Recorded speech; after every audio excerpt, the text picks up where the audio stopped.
You ever been in a room where the air feels like it's holding its breath, like something's about to crack wide open? That's what it felt like in the sleepy little courthouse in Redstone, Ohio, on a Tuesday morning that started ordinary but ended with the whole damn town shaking. This is the story of Sarah Monroe, a small-town librarian with a stubborn streak, and Tom Hargrove, a Vietnam vet who'd already given more than most could imagine only to get slapped down by a system that forgot him, until a thunder of loyalty rolled in to remind everyone what justice sounds like. It was one of those gray, humid mornings where the courthouse, a squat brick building with chipped paint and creaky doors, looked like it was dozing through another dull day. Inside, though, the air was electric, like a storm was brewing in the silence. Tom Hargrove sat up front in his wheelchair, his left pant leg pinned neatly where his knee used to be, a casualty of a jungle ambush in '68 that he never talked about, not because he was ashamed, but because nobody ever asked. His hands, rough as old leather, gripped the armrests, his eyes fixed on the floor, like he was bracing for another hit not from a bullet this time, but from words. Tom was there for a hearing, some bureaucratic mess over his veteran benefits, a fight he'd been dragged into because the VA decided his sacrifice wasn't worth the paperwork. He wasn't just another guy in a wheelchair to the folks who knew his story. He was a Marine who'd held a line under fire, who'd carried men out of hell when the world was burning around him. But to the suits in that room, he was just a number, a problem, a guy taking up space. Sarah Monroe sat a few rows back, her glasses perched on her nose, a stack of notes in her lap. She wasn't family, wasn't a lawyer, just a librarian who'd met Tom at the grocery store a month back when she saw him struggling to grab a can of soup from a high shelf. They got to talking small talk at first, about the weather, the town's new stoplight, until Tom let slip he was fighting the VA, alone, for benefits he'd earned decades ago. Sarah, who'd grown up hearing her dad's stories about Vietnam, felt something twist in her gut. She couldn't walk away, not from a guy who'd given so much and got nothing but a cold shoulder in return. So she offered to speak for him, to stand up in court, not because she was some activist, but because it felt like the right thing to do, like the only thing to do.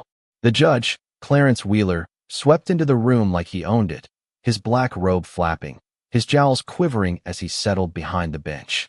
Wheeler had a reputation, and Redstone folks called him King Clarence behind his back, a man who loved the sound of his own gavel, who thought his word was law and his courtroom a kingdom. He barely glanced at Tom, just shuffled papers with a bored sigh, like this was all a waste of his time. "Mr. Hargrove," he drawled, his voice thick with condescension, "this court's got better things to do than listen to you whine about benefits you think you're owed. You've been at this for years, give it up." The words hit like a punch. Tom's knuckles whitened, his jaw tight, but he didn't look up. He'd faced worse than this in war, but there's something about being called a nobody in your own hometown that cuts deeper than shrapnel. Sarah felt her stomach churn, her hands balling into fists in her lap. She stood, her voice steady but sharp. "Your Honor, Tom Hargrove didn't just serve this country, bled for it, lost half his leg for it, and you're sitting there calling him a winner?" The room went quiet, a few gasps rippling through the sparse crowd. Wheeler's eyes narrowed, his face reddening. "You're out of line, young lady," he snapped. "Sit down, or I'll have you removed." But Sarah didn't sit. She took a step forward, her notes trembling in her hand.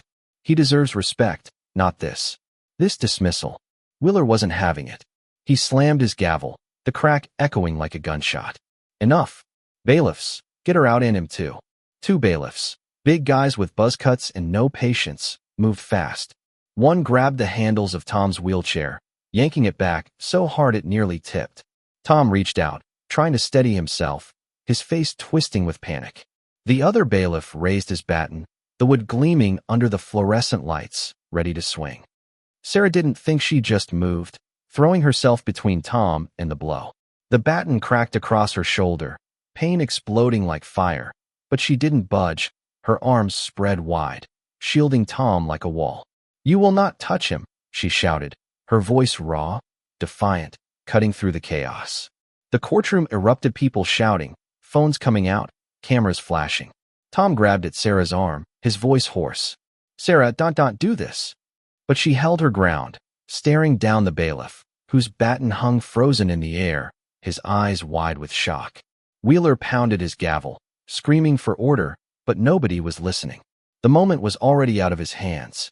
Someone's phone caught it all. Sarah's stand, the battens crack, Tom's flinch, and by the time Sarah was dragged out in cuffs, her shoulder throbbing, the video was racing across the internet. Within an hour, the spin started. Local news, fed by Wheeler's cronies, painted Sarah as a reckless troublemaker, Tom as a disruptive vet looking for a handout. Headlines screamed, "Librarian attacks court officer," stripping away the truth, twisting it into something ugly. Sarah sat in a holding cell, her shoulder aching, the cold concrete bench doing nothing to ease the pain. She could hear the news vans outside, their voices muffled, calling her a threat, a radical. She clenched her jaw, refusing to break, but the weight of it all, the lies, the betrayal, pressed down hard. Tom, meanwhile, was left in the courthouse hallway, abandoned like forgotten luggage. Reporters swarmed him, shoving mics in his face. Did she attack the bailiff? Are you stirring up trouble for sympathy?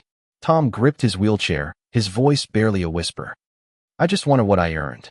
But the cameras didn't care about the truth. They wanted a story, and they had won. By late afternoon, the narrative had hardened. Social media buzzed with half-truths. Radio hosts ranted about entitled vets and crazy librarians. But something else was happening, something the courthouse didn't see coming. That video, those few seconds of Sarah taking a hit for Tom, spread beyond Redstone, beyond Ohio. It reached dive bars and garages, places where men in leather jackets with skull patches on their backs were watching. In a smoky bar 2 counties over, a grizzled biker named Jack Hammer Russo froze mid-sip when the footage flickered on the TV. He knew Tom's name not personally, but from stories that floated through veteran circles, tales of a Marine who'd held a ridge under fire, who'd saved lives when the odds said he shouldn't. Jack, a former Army grunt turned Hells Angels chapter president, felt his blood boil. He turned to his crew, his voice low, rough. They hit a woman protecting one of ours. They mocked a man who gave his leg for this country. That ain't right. Phones lit up. Texts flew. The call went out, not a memo, not a plan, just a pulse through the biker network, from Ohio to Kentucky, West Virginia to Pennsylvania. By sundown, the rumble started, faint at first, like distant thunder. Tom, alone in his tiny apartment, heard it through his open window. He thought it was a storm, but the sky was clear. Then it grew louder, unmistakable motorcycles, dozens, maybe hundreds. His heart skipped. Sarah, out on bail, bruised and exhausted, saw the first video on her phone. A line of Harleys tearing down the highway, chrome glinting under a fading sun, the caption simple but fierce. For Tom.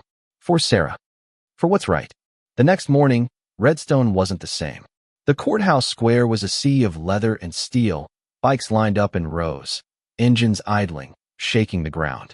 The Hells Angels didn't shout, didn't wave signs, they just stood there, shoulder to shoulder, a silent wall of loyalty. Locals gawked, some scared, some awestruck. A kid on a rooftop whispered to his mom, "That's not traffic, that's an army." Inside, Wheeler tried to play it cool, smirking to his aides. Let him make noise. The law's on my side.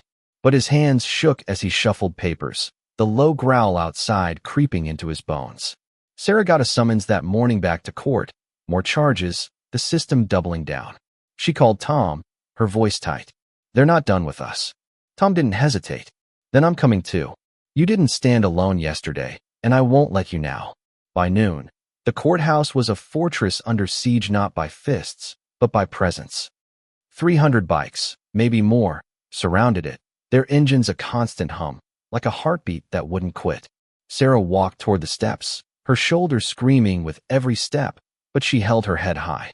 The crowd parted, bikers stepping aside, creating a path straight to the doors.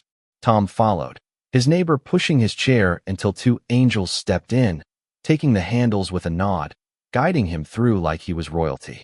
Inside, the courtroom buzzed with tension. Wheeler banged his gavel, his voice shrill. This is my court. You will respect it. But the engines outside answered louder, drowning him out. Sarah stood at the defendant's table, Tom beside her, his eyes fierce despite the pain in his chest. The prosecutor started, fumbling. Your Honor, the charge is obstruction, assault, but another wave of engines roared, perfectly timed, like the bikers could hear every lie. Wheeler leaned forward, pointing his gavel at Sarah. You think your biker buddies scare me? You're nothing but a troublemaker, turning my court into a circus. Sarah didn't blink. Her voice was quiet, but it carried. You don't scare me either, Judge. You mocked a man who gave more than you'll ever understand. That's the real circus. The room gasped. Wheeler's face went purple. Remove them, he bellowed. The bailiffs froze, glancing at the windows, at the sea of leather outside. They'd seen the videos too, knew the world was watching. The engines roared again, shaking the walls, and then silence. Dead, heavy silence, more terrifying than the noise. The doors opened, and Jack Russo walked in, flanked by two angels. He didn't speak, just stood behind Tom, one hand on his chair, the other on the table beside Sarah. His eyes locked on Wheeler, who tried to laugh it off. You're in contempt, he sputtered. Jack's voice was gravel, steady. No, Judge. You are. You mocked a Marine. You let a woman get hit for doing what's right. That's not law, that's cowardice. Tom lifted his head, his voice cracking but strong. I didn't ask for any of this, Judge. But when I was in that jungle, bleeding, I fought for men like you. Men who'd never know what it cost. Sarah stood for me when you wouldn't. These men outside, they stand for her. What do you stand for? The room went still, Wheeler's gavel trembling in his hand. The cameras caught it all, the live stream hitting millions. Comments flooded in. Look at him shake. The angels own that court now. Wheeler tried to adjourn, but his voice was lost in another roar, the engines firing up as one, the glass rattling like it might shatter. Then it happened, the moment that broke him. Jack leaned forward, his whisper cutting through the noise. You wanted them to kneel, Judge. Today it's you. Wheeler's gavel slipped, clattering to the floor. He slumped back, his face drained, his power gone. Sarah and Tom didn't move, didn't gloat, they just stood there, unbroken, as the room emptied. The prosecutor fled, the bailiffs backed off, and the police outside pulled back, their sirens quiet. The courthouse wasn't Wheeler's anymore. It belonged to the people outside, to the loyalty that roared louder than any gavel. As Sarah and Tom stepped out, the sun hit them like a spotlight. The bikers formed a corridor, helmets off, heads bowed, engines humming low, a salute in sound. Sarah pushed Tom's chair, her hand steady on his shoulder, as they moved through the crowd. A kid in the back yelled, "You're heroes," and the cheers started, raw, real, not scripted. Tom's eyes glistened, his voice barely audible. I don't deserve this, Sarah. She leaned down, fierce. You earned it 1,000 times over, Tom. They're just reminding you. The image went viral. A librarian with a bruised shoulder, a vet in a wheelchair, and 300 bikers standing guard. Hashtags exploded. Stand for Tom, angels for Sarah. Redstone, a town that had ignored Tom for years, now told his story, shared his name. Wheeler stayed inside, alone, his legacy reduced to a dropped gavel and a courtroom that no longer feared him. The angels rode out that evening, their engines fading into the dusk, leaving behind a silence louder than any law. But here's the thing, justice like that doesn't just happen.